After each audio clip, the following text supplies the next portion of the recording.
মাত্র 1 ঘন্টায় যে দেশের এক প্রান্ত থেকে আরেক প্রান্ত ঘুরে আসা যায়, যে দেশের নেই কোনো প্রাকৃতিক সম্পদ, ঘনবসতির দিক থেকেও যে দেশটি শীর্ষে অবস্থান করছে, এমনকি খাওয়ার পানিও অন্য দেশ থেকে কিনে আনতে হয়, এমনই এক দেশ সিঙ্গাপুর। 60 বছর আগেও যারা পরাধীনতার শেকলে বন্দী ছিল, তারা আজ বিশ্বের অন্যতম ধনী দেশ। শুধু ধনী বললে ভুল হবে, আমেরিকা, রাশিয়া, চীনের থেকে ধনী এই ছোট্ট রাষ্ট্রটি। হতদরিদ্র সিঙ্গাপুর আজকে বিশ্বের অন্যতম ধনী দেশ। এটা রূপকথার গল্প নয়, এমনি এমনি তারা এই পর্যন্ত পৌঁছেনি। এর পেছনে রয়েছে অসাধারণ সব পরিকল্পনা, দূরদর্শিতা, অর্থনীতি, রাজনীতির হিসাব নিকাশ। যে সিঙ্গাপুরকে বিস্ফোরা মনে করে মালয়েশিয়া তাদের থেকে বিচ্ছিন্ন করেছিল, আজ সেই সিঙ্গাপুরে গুগল, ফেসবুকের মতো কোম্পানি তাদের সদর দপ্তর খুলছে। একসময় বেকারত্ব সমস্যায় জর্জরিত দেশটি এখন প্রতি 6 জনের একজন কোটিপতি। আর এই সবই সম্ভব হয়েছে লি কুয়ান ইউ নামে একজন স্বপ্নবাজ নেতার দূরদর্শিতার মাধ্যমে। মালয়েশিয়া থেকে বিচ্ছিন্ন হওয়ার পর লি কুয়ান ইউ এক অস্থিতিশীল পরিস্থিতিতে হাল ধরেন সিঙ্গাপুরের। সে সময় ছোট ছোট বিষয় নিয়েও দাঙ্গায় মেতে উঠত সিঙ্গাপুরের জনগণ। লি কুয়ান ইউ এর নেয়া এক বুদ্ধিদীপ্ত সিদ্ধান্তেই থেমে যায় বছরের পর বছর ধরে চলে আসা এই বিশৃঙ্খলা। সরকারিভাবে বাসস্থানের ব্যবস্থা করে দেয়া হয় জনগণকে।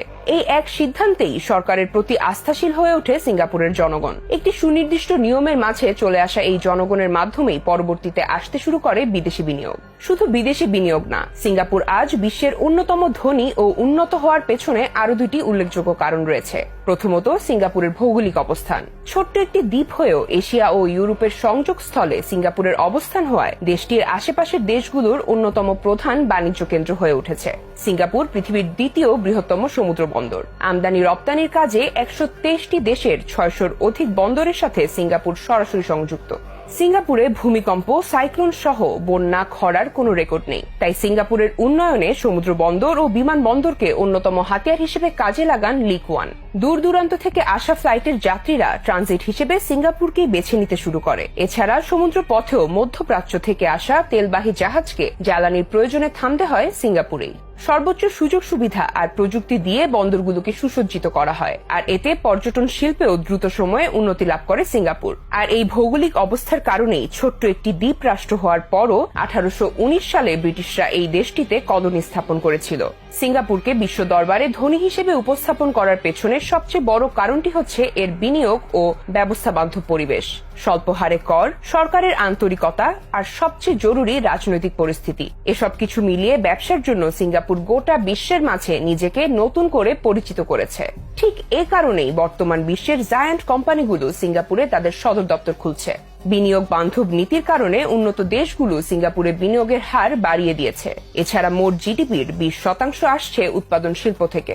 বিশ্বের মোট উৎপাদনের 80% হার্ড ডিস্ক সিঙ্গাপুরেই তৈরি হতো।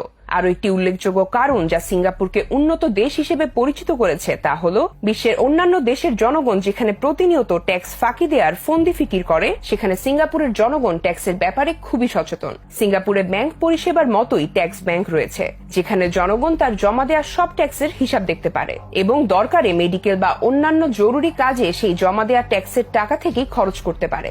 এমন নিয়ম আর কটি দেশে আছে? এছাড়া সিঙ্গাপুর কর্পোরেট ক্রাইম, মাফিয়া বা মাদক সন্ত্রাস থেকেও মুক্ত।